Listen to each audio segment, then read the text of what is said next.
ஆனால் உள்ள கேரக்டர் மாறிக்கிட்டே வருது, நடத்த மாறிக்கிட்டே இருக்குது, வாழ்க்கை மாறிக்கிட்டே இருக்குது, இயேசுவை போல் மாறிக்கிட்டே வரும், உள்ள மாறிக்கிட்டே வரும், அழகாயிட்டே வரும். ஆனால் ஒரு நாள் வர்றபோது வெளியவே நம்மளை மகிமையாக்கி விட்டுருவார்.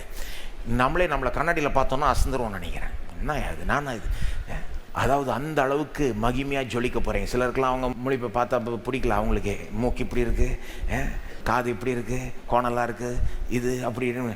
ஒரு நாள் நீங்கள் மகிமையாக ஜொலிக்க போகிறீங்க. அதெல்லாம் ரொம்ப பெருசாக பார்த்து கண்டுக்காதீங்க, ரொம்ப பெருசாக அதனால டவுன் ஆகிடாதீங்க.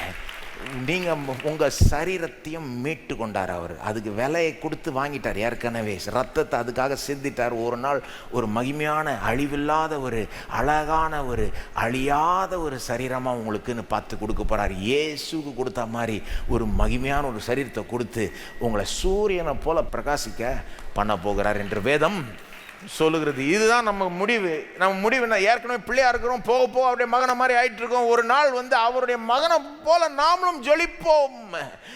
அவர் சூரியனை போல பிரகாசிப்பார், அவருடைய ஒளி நாம மேல விழுந்து நாமளும் பிரகாசிப்போம். இதுதான் நம்முடைய முடிவுங்க.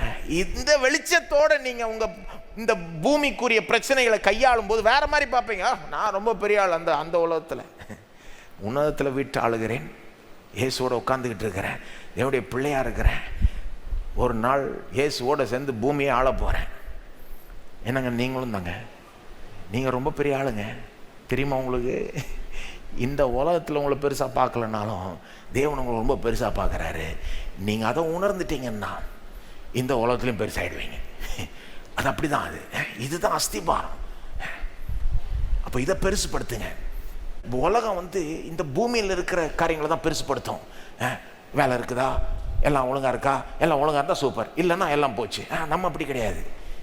இங்கே என்ன நடந்தாலும் என்ன போனாலும் நாம் என்ன சொல்கிறோம், அதனால என்ன, சில காரியங்கள் நான் தேவனுடைய பிள்ளையாக இருக்கிறேன், அவருடைய மகனை போல் ஆயிட்டே வரேன், ஒரு பெரிய ஒரு எதிர்காலத்தை நோக்கி போய் கொண்டிருக்கிறேன், ஒரு நாள் பிரகாசிக்க போகிறேன். நான் ஒரு நாள் இயேசுவோடு சேர்ந்து பூமி ஆள போகிறோம். பேர் பெற்ற ஒரு சுதந்திரத்தை தேவன் நமக்கு கொடுத்திருக்கிறார். இப்படின்னு சொல்லி உங்களையே நீங்கள் ஆறுதல் படுத்திக்கணும், உங்களையே பலப்படுத்திக்கணும். அப்போ நான் ஒரு பிள்ளைன்னா நான் எப்போ வேணா அவர்கிட்ட போகலாம், உதவி கேட்கலாம், அவர் உதவி செய்வார். இந்த உலகத்தில் கூட பிரச்சனைகள் கையாளுறதுக்கு உதவி செய்வார், மேற்கொள்றதுக்கு உதவி செய்வார் என்ற ஒரு தைரியத்தோடு நீங்கள் ஃபேஸ் பண்ணுவீங்க. பாருங்க, எப்படி ஆகிடக்கூடாது. இந்த உலகத்தில் ஏதாவது பிசுறு ஏதாவது ஆச்சுன்னா எல்லாம் போச்சுன்னு நம்ம நினைக்கவே கூடாது. எல்லாம் போல நிறைய அப்படியே இருக்குது, அப்படியே இருக்கு, கொட்டி கிடக்குது. சகல விதமான ஆவிக்குரிய ஆசீர்வாதங்களால் உன்னதங்களில் கிறிஸ்துவுக்குள் தேவன் நம்மளை ஆசீர்வதித்துட்டார். எல்லோரும் எழுதி நிற்போம்.